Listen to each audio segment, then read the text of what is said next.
এজন্য মজলিসের এই মজলিস যেরকম দামি সেটাতে লক্ষ্য রেখে আমরা সুন্দরভাবে বসি। মাগরিব থেকে এই পর্যন্ত আলোচনা করতেছিলেন শ্রদ্ধেয় বড় ভাই হযরত মাওলানা রবিউল ইসলাম সাহেব। অনেক গুরুত্বপূর্ণ আলোচনা করতেছিলেন, আমরা শুনতেছিলাম। এ পর্যায়ে আমি নগণ্যর কথা মাইকে ঘোষণা হয়েছে, সময় সংক্ষেপে কোরআনের এবং হাদিসের আলোকে সামান্য দুটি কথা বলেই শেষ করব। তৌফিক ইল্লা বিল্লাহ।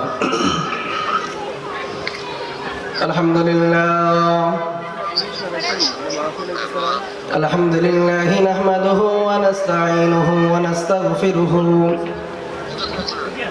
ওয়া নাউযু বিল্লাহি মিন শুরুরি আনফুসিনা ওয়া মিন সাইয়্যাতি আমালিনা। من يهده الله فلا مضل له ومن يضلله فلا هادي له ونشهد أن لا إله إلا الله وحده لا شريك له وأشهد أن محمدا عبده ورسوله الذي أرسله الله بالحق بشيرا ونذيرا وداعيا إلى الله بإذنه وسراجا منيرا. أما بعد فقد قال الله تبارك وتعالى في كلامه المجيد وفرقان المجيد. أعوذ بالله من الشيطان الرجيم. بسم الله الرحمن الرحيم. يا أيتها النفس المطمئنة ارجعي إلى ربك راضية مرضية. وقال النبي صلى الله عليه وسلم إن القبر أول منزل من منازل الآخرة فإن نجا منه فما بعده أيسر منه وإن لم ينج فما بعده أشد منه أو كما قال النبي عليه الصلاة والسلام. وقال تعالى في شان حبيبه آمنا ومخبرا إن الله وملائكته يصلون على النبي يا أيها الذين آمنوا صلوا عليه وسلموا تسليما. اللهم محبت قريب سيدنا مولانا محمد وعلى آله سيدنا حبيبنا محمد رہے میرے مسکن حوالی کعبہ بنے میرے مدفن دیار مدینہ. اللہم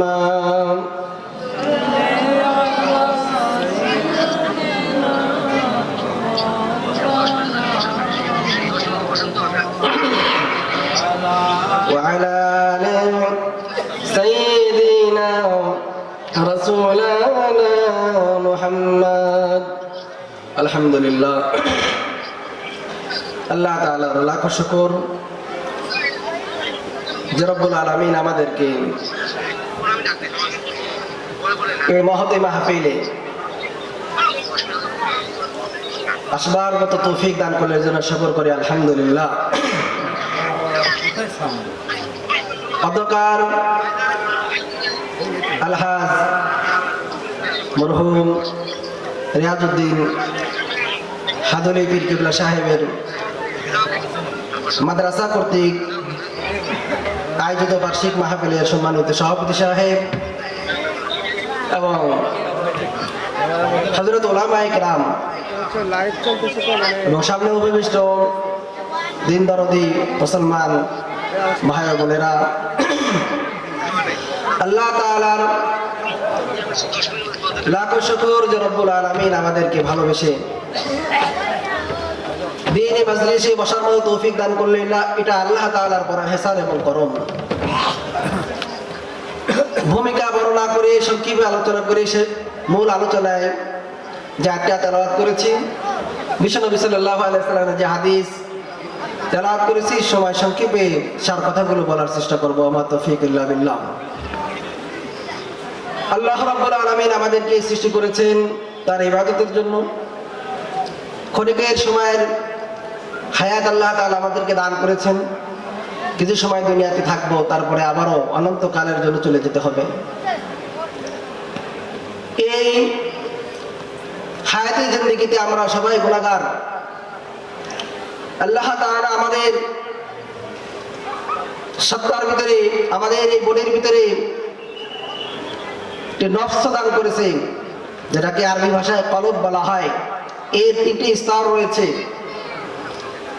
তিনটি স্তর, একটা হলো নফসে আম্মারা, যে মানুষকে সবসময় খারাপ কাজের উপর উদ্বুদ্ধ করতে থাকে। আর একটা হলো নফসে লাওয়ামা, যে ভালো কাজ করলে ভালো বাহাবা দেয়, খারাপ কাজ করলে তিরস্কার করতে থাকে। আর একটা হলো নফসে মুতমাইন্না। নফসে মুতমাইন্না, নফসের সবচাইতে উচ্চ মাকাম হলো নফসে মুতমাইন্না। নফসে মুতমাইন্না ওই সময় অর্জিত হয় যখন মানুষগুলো নফসে আম্মারা লাওয়ামাকে পিছিয়ে ফেলে, যখন মানুষটা তার নফসের খায়েশ অনুযায়ী না চলে, আল্লাহ এবং তার রসুলের মর্জি অনুযায়ী চলতে থাকে, তখন ওই মানুষটা ভিতরে নফসে মুতমাইন্না অর্জিত হয়। নফসে মুতমাইন্না কি? এটা হলো স্বচ্ছ পুত পবিত্র একটি আত্মা, যে আত্মার ভিতরে কোনো ধরনের গোনা থাকে না। এরা যুগে যুগে আল্লাহ তাআলার প্রিয় বান্দারা নফসের উপর মেহনত করে নফসে মুতমাইন্না অর্জিত করেছেন, যার ফলে তারা ইবাদতের মাধ্যমে ওলির দরজা অর্জন করেছে।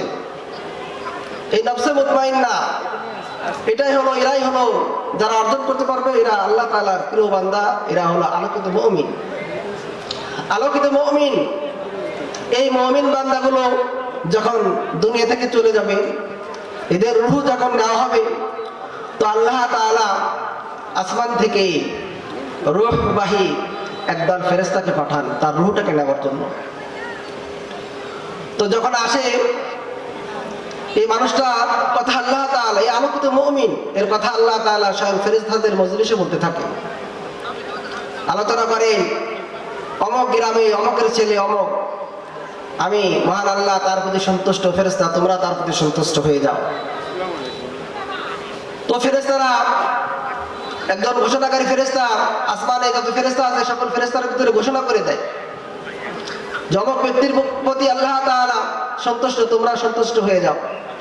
এবং জমিনে যে সকল ফেরেশতা, গাছপালা, তরুলতা যা কিছু আছে তাদেরও ঘোষণা করে দেওয়া হয়, অমক ব্যক্তির প্রতি আল্লাহ তাআলা সন্তুষ্ট, তোমরা তার প্রতি সন্তুষ্ট হয়ে যাও। এ হলো আলোকিত মুমিন।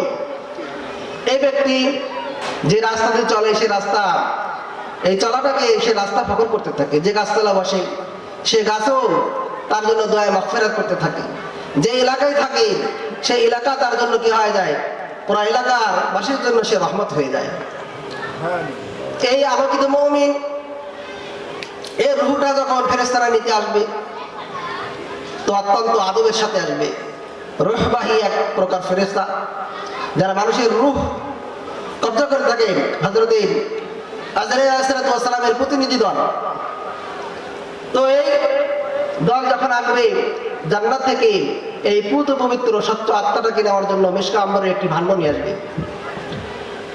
মিশকা আম্বরের ভাণ্ড নিয়ে আসার পরে তার কাছ থেকে অনুমতি চাবে তার রূহটা নেওয়ার জন্য। বলবে, সালাম পেশ করবে এবং এই কথা বলবে, আল্লাহর বান্দা, তোমার সময় শেষ হয়েছে, আমরা আসছি তোমার রূহটা নেওয়ার জন্য, যদি অনুমতি দেন তাহলে রূহ নিয়ে যাব। তো যারা আলোকিত মুমিন, তারা এই দুনিয়ার বন্দিগি পরিবেশে বেশে তারা থাকতে ইচ্ছা করে না, তারা এই কথাই বলে, আমাকে তাড়াতাড়ি নিয়ে যাও, আমি আল্লাহ তাআলা সাক্ষাৎ করব। তো মেরা মুহতারাম মুসলমান মুমিন, রাসূল আরবি সাল্লাল্লাহু আলাইহি ওয়াসাল্লাম হাদিসের মধ্যে ঘোষণা করেছেন, আমি যে আয়াতটা তেলাওয়াত করেছি এই আয়াতের তাফসীর বিশ্বনবী সাল্লাল্লাহু আলাইহি ওয়াসাল্লাম স্বয়ং নিজ জবানে করেছেন, যেটাকে বলা হয় তাফসীরুল কুরআন বিল হাদিস। বিশ্বনবী সাল্লাল্লাহু আলাইহি ওয়াসাল্লাম এই আয়াতের ব্যাখ্যা করেছেন, রূহবাহী ফেরেশতারা যখন তার রূহটাকে কবজ করবে, তার রূহটাকে যখন গ্রহণ করবে, রূহটা যখন গ্রহণ করবে, মিশকা আম্বরের ভাণ্ডারের ভিতরে তার রূহটা নেওয়া হবে। রূহটা নিয়ে এই রূহবাহী ফেরেশতারা আসমানের দিকে যখন রওনা করবে, প্রথম আসমানে যখন যাবে, মুসলমান ভাইরা আমার, রাসূল আরবি সাল্লাল্লাহু আলাইহি ওয়াসাল্লাম বলেছেন, এই ব্যক্তির রূহটা যখন প্রথম আসমানে নিয়ে যাওয়া হবে, প্রথম আসমানে ফটকে যে সকল ফেরেশতারা নিয়োজিত আছেন জিজ্ঞাসা করবে, কোথায় থেকে এসেছো? তো রূহবাহী ফেরেশতারা বলবে, আমরা দুনিয়াতে গিয়েছিলাম অমুক ব্যক্তির রূহটাকে আনার জন্য। তো এই ব্যক্তির কাছে পরিচয় তুলে ধরবে কার রূহটা নিয়ে আসা হয়েছে। তো পরিচয় পাওয়ার পরে তার রূহটাকে প্রথম আসমানে যখন প্রবেশের জন্য দরজা খুলে দেওয়া হবে, রাসূল আরবি সাল্লাল্লাহু আলাইহি ওয়াসাল্লাম বলেন, রূহটা যখন নেওয়ার জন্য প্রথম আসমানের দরজাটা খুলে দেওয়া হবে, রাসূল আরবি সাল্লাল্লাহু আলাইহি ওয়াসাল্লাম হাদিসের মধ্যে ঘোষণা করেছেন, প্রথম আসমানটা খুলে দেওয়ার সঙ্গে সঙ্গে তার রূহের ঘ্রাণে পুরো আসমানটা সুবাসিত হয়ে যাবে। সুবহানাল্লাহ। এই রূহ দিয়ে ঘ্রাণ বের হয়। মানুষের রূহটা যদি স্বচ্ছ পবিত্র হয়, গুনাহমুক্ত হয়, তাহলে রূহ দিয়ে জান্নাতের ঘ্রাণ বের হয়, মিশকা আম্বরের ঘ্রাণ বের হয়। এ বাংলার প্রধান মুফতি আল্লামা ফাইজুল্লাহ রহমাতুল্লাহি আলাইহি চট্টগ্রাম হাটাজারির মাদ্রাসার পাশে শুয়ে আছেন আল্লাহর ওলি। আমি যখন চট্টগ্রাম লেখাপড়া করেছি, মাঝে মাঝে এরকম পত্রিকা আসতো, আল্লাহর ওলির কবর দিয়ে জান্নাতের ঘ্রাণ বের হচ্ছে, জান্নাতের ঘ্রাণ বের হচ্ছে। এরকম মানুষগুলো তার কবরের ঘ্রাণ গুলো শোনার জন্য মানুষগুলো দৌড়ায় যাইতো কবরের পাশে যখন যাইতো, ঠিকই রূহের ঘ্রাণ, জান্নাতের ঘ্রাণটা তার কবরের সামনে পাওয়া যেত। ইমাম বুখারী রাহমাতুল্লাহি আলাইহি তারিখের মধ্যে লেখা হয়েছে, ইমাম বুখারী রাহমাতুল্লাহি আলাইহি যখন মারা গেলেন, কবরস্থ করা হলো, তার রূহের ঘ্রাণে তার কবরের মাটিগুলো পর্যন্ত সুবাসিত হয়ে গিয়েছিল। মানুষগুলো কবরের মাটিটা এরকম চুরি করে নিয়ে যাচ্ছিল রাত্রে। তো পুলিশকে মোতায়েন করা হলো, সরকারিভাবে ফৌজদারি করা হলো, কেউ যেন ইমাম বুখারী রাহমাতুল্লাহি আলাইহির কবর থেকে যেন মাটি না নিতে পারে। এরকমই যারা রূহের উপরে, যারা আত্মার উপরে যারা মেহনত করেছেন, রাসূল আরবি সাল্লাল্লাহু আলাইহি ওয়াসাল্লাম বলেন, এ হলো আলোকিত মুমিন। এই রূহ দিয়ে এরকম জ্ঞান বের হবে, আল্লাহ তাআলা এই রুহটা, এই জিসমটা কিয়ামত পর্যন্ত কবরের মধ্যে অক্ষত থেকে যাবে, মাটির জন্য খাওয়া হারাম হয়ে যাবে। এরকম এই বাংলার জমিনে অনেক লাশ আছে, বেশি দূরে নয়, আবার আমাদের হাতের গোরস্থানও আছে। আল্লাহর কিছু মকবুল বান্দা এখানে শুয়ে আছেন, যাদের রূহটা, যাদের বডিটা আজও পর্যন্ত অক্ষত রয়েছে, মাটি খাবে না কিয়ামত পর্যন্ত। এই জিসমগুলো মাটি খাবে না। কেন? তারা দুনিয়ার উপর মেহনত করে রূহটাকে গুনাহমুক্ত করেছিল,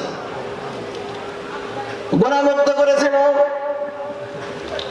তো রূহবাহী ফেরেশতারা যখন তার রূহটা নিয়ে যখন প্রথম আসমানে গেল, প্রথম আসমানের ফেরেশতারা দরজা খুলে দেওয়ার সঙ্গে সঙ্গে পুরো আসমান সুবাসিত হয়ে গেল।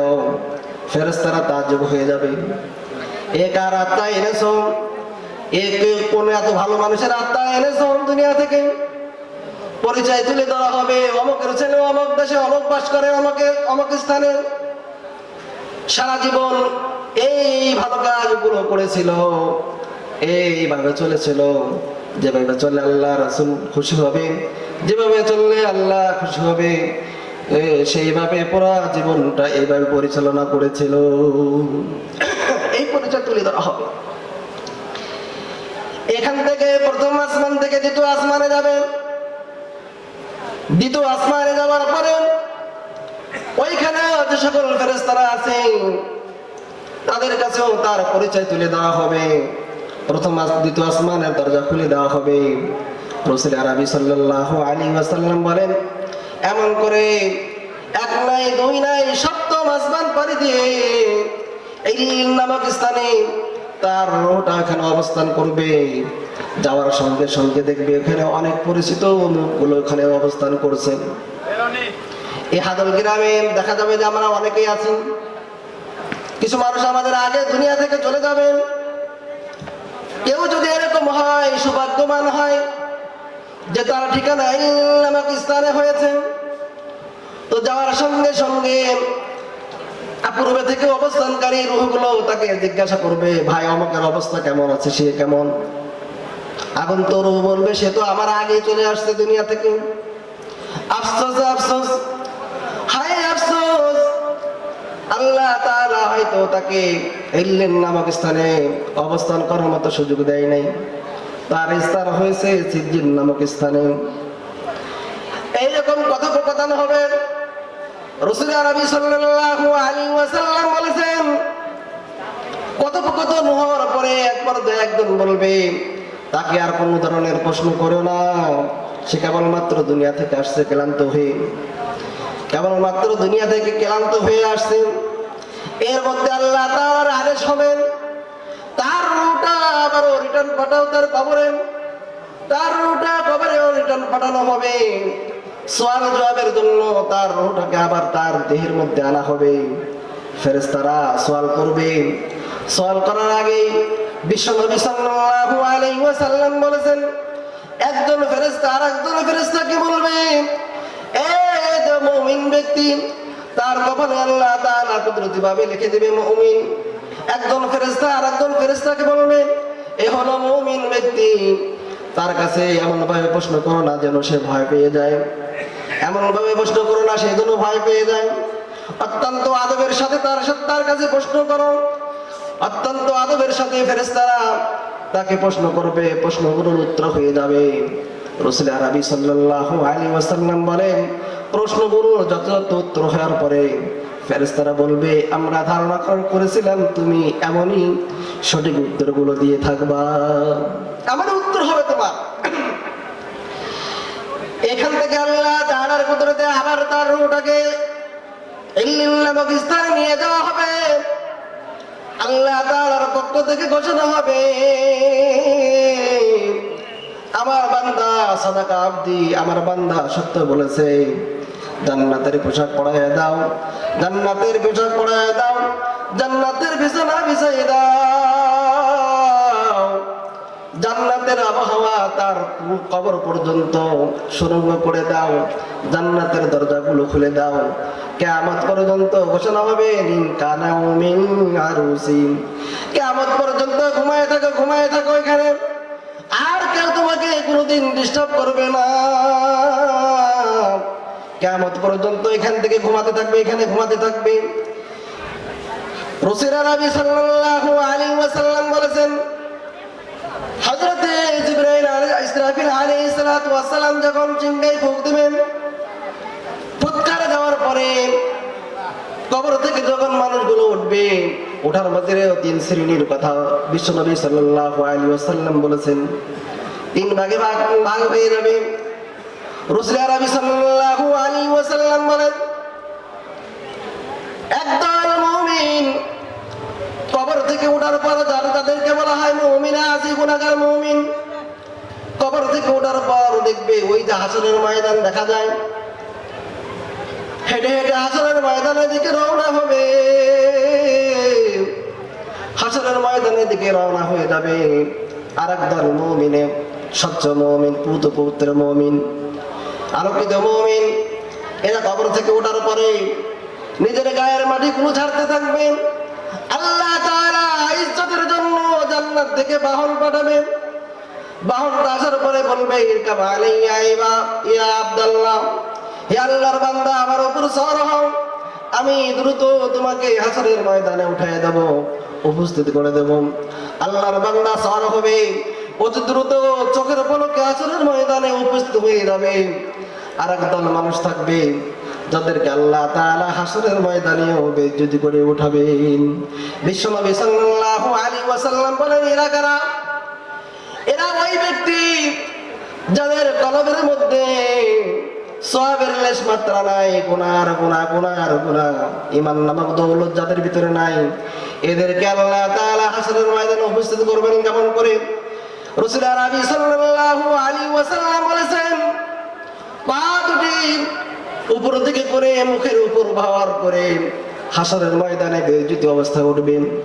রাসূল নবী সাল্লাল্লাহু আলাইহি ওয়াসাল্লাম যখন বললেন কথা, সাহাবায়ে কিরাম আরজ করলেন, ইয়া রাসূলুল্লাহ,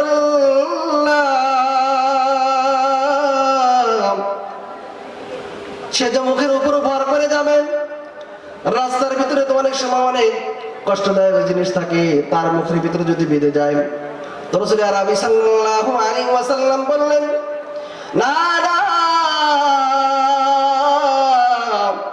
তোমরা যেরকম করে দুনিয়ায় যেরকম করে হাঁটো পথ চলো, কাটাদায়ক জিনিস থেকে, কষ্টদায়ক জিনিস থেকে যেরকম পৃথক হয়ে চলো, সতর্ক হয়ে চলো, এমন এই ব্যক্তি মুখের উপর ভার করে যাবে, হাসরের ময়দানে উঠবে, তবে কষ্টদায়ক জিনিস থেকে নিজের মুখকে হেফাজত করে চলতে থাকবে। মেরে মুহতারাম, এই যে হাসরের ময়দানে উঠবে, এইরকম হবে অবস্থা। এবার আসেন আলোচনা, যদি অন্তরটা স্বচ্ছ না হয়, যদি অন্তরের ভিতরে দেখা যাচ্ছে গুনাহ আছে, গুনার পরিমাণটাই বেশি, সওয়াবের মাত্রা কম। রাসূল নবী সাল্লাল্লাহু আলাইহি ওয়াসাল্লাম বলেন, এর রূহটা নেওয়ার জন্য আসমান থেকে রূহবাহী এক প্রকার ফেরেশতারা আসবেন, যাদের হাতে থাকবে অলকাতরার মতো একটি গন্ধযুক্ত ভাণ্ড থাকবে, তার রূহটাকে নেওয়ার জন্য আসবে। অত্যন্ত বৎকার স্রোতে আসবে, হুঙ্কার দেবে। এমনও হয় পৃথিবীর ইতিহাসে দেখা গেছে, মৃত্যুর সময় মানুষ পায়খানা করে ফেলছে, পেশাব করে ফেলেছে, এরকম হয়। ভয়ঙ্কর স্রোত নিয়ে যখন আসবেন, তার রূহটা বের হতে যাবে না। রাসূল নবী সাল্লাল্লাহু আলাইহি ওয়াসাল্লাম বলেন, তার অন্তরের ভিতরে, গহীন অন্তরের ভিতরে তার আত্মাটা লুকিয়ে থাকবে, ওখান থেকে জোর করে বের করা হবে। এরপরে ওই আলকাতরা গন্ধযুক্ত ভাণ্ডের মধ্যে নিয়ে যাওয়া হবে। প্রথম আসমানে যখন নিয়ে যাবে, রাসূল নবী সাল্লাল্লাহু আলাইহি ওয়াসাল্লাম বলেন, প্রথম আসমানে যখন নিয়ে যাওয়া হবে, দরজা খোলার কথা বলা হবে, তো বলবে যখন দরজা খুলে দেওয়া হবে। দরজা খোলার পরে রাসূল নবী সাল্লাল্লাহু আলাইহি ওয়াসাল্লাম ঘোষণা করেছেন যে প্রথম আসমান খোলা হবে না, প্রথম আসমানের কাছে নিয়ে যাওয়ার পরে গোটা আসমানটা যেন তার রূহের বদ ঘিরণে দূষিত হয়ে যাবে। আগন্তুক ফেরেশতারা তার রূহটাকে ওখান থেকে ছুঁড়ে মারবে। ওইখান থেকে ছুঁড়ে মারার কারণে তার রূহটা সিজ্জিন নামক স্থানে সপ্তম জমিন নিচে, যেটাকে বলা হয় সিজ্জিন মানে জেলখানা, সপ্তম জমিনের নিচে তার রূহটা এসে পুষবে। রাসূল আরবি সাল্লাল্লাহু আলাইহি ওয়াসাল্লাম বলেন, এর গভীরতা কতটুকু এর গভীরতা জাহান্নামের গভীরতা। রাসূল আরবি সাল্লাল্লাহু আলাইহি ওয়াসাল্লাম বলেন, জাহান্নামের পার থেকে যদি একটা পাথর ফেলে দেওয়া হয়, জাহান্নামের অতল গভীরে পুষতে ৭০,০০০ বছর লেগে যাবে। এত গভীরে তার রূহটা এখানে ছুঁড়ে মারবে ফেরেশতা। এই জন্য মেরা মহাতারাম, স্বচ্ছ রূহ যেগুলো হবে তাদের কদর থাকবে অন্যরকম। আর যদি কি হয়, রূহটা যদি পচা হয়, তাহলে আমার স্থান হবে এই জেলখানা, সপ্তম জমিনের নিচে হবে। আর রূহটা যদি স্বচ্ছ হয়, তাহলে আমার স্থান হবে কোথায়? এলিয়েন নামক স্থানে। তো এই জন্য আমরা সাধারণ মানুষ, আমাদের ব্যাপারে রাসূল নবী সাল্লাল্লাহু আলাইহি ওয়াসাল্লামের ঘোষণা হলো, যদি কোনো সাধারণ মানুষ হালাল হারাম বেঁচে চলে আর ৫ ওয়াক্ত নামাজ পড়ে, বিশ্বনবী সাল্লাল্লাহু আলাইহি ওয়াসাল্লাম বলেছেন, আজমাল্লাহুল জান্নাহ, আমি তার জান্নাতের জিম্মাদার হয়ে যাব। এই জন্য কি করতে হবে? হালাল হারাম বেঁচে চলবো, আর ৫ ওয়াক্ত নামাজ কি করবো? জামাতের সাথে আদায় করবো। করতে পারবো তো ইনশাআল্লাহ? একটা ঘটনা বলে শেষ করবো ইনশাআল্লাহ, নাকি শুনবেন?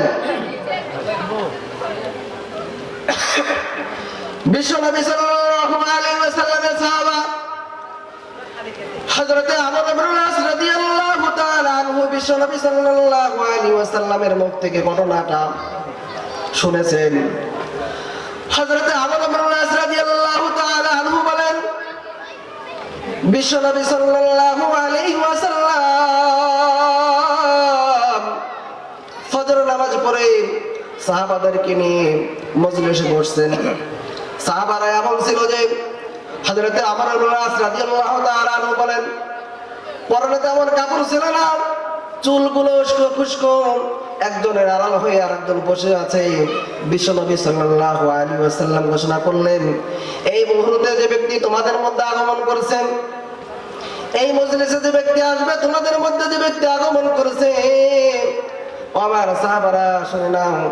আমি বললাম, ওই ব্যক্তি হলো জান্নাতি। জান্নাতি বলে নবী সাল্লাল্লাহু আলাইহি ওয়াসাল্লাম ঘোষণা করলেন। হযরত আমর ইবনে আস রাদিয়াল্লাহু তাআলা আনহু বলেন, মজলিস যখন শেষ হয়ে গেল, তো আমার মনের ভিতরে বেদনা শুরু হলো। আহারে, ওই ব্যক্তিরা যদি আমি হতাম, যে নবী আমাকে দুনিয়া থেকে জান্নাতের সার্টিফিকেট দিল, তাহলে আমি যেন কতই আমার জন্য যেন কতই না ভালো হতো। হযরত আমর ইবনে আস রাদিয়াল্লাহু তাআলা আনহু বলেন, মজলিস শেষ হয়ে যাওয়ার পরে সাহাবায়ে কেরাম যার জন্য শেষে নিজ নিজ গন্তব্যে চলে যাচ্ছেন। হযরত আমর ইবনে আস রাদিয়াল্লাহু তাআলা আনহু বলেন, আমি তার পিছু হলাম। কিছু দূর যাওয়ার পরে তাকে বললাম, ভাই আমি তোমার মেহমান হতে চাই, আমি তোমার মেহমান হতে চাই। হযরত আমর ইবনে আস রাদিয়াল্লাহু তাআলা আনহু বলার সঙ্গে সঙ্গে বললেন, হ্যাঁ আমি রাজি আছি, তুমি আমার মেহমান হবা, কোনো অসুবিধা নেই, চলো আমার বাড়িতে চলো।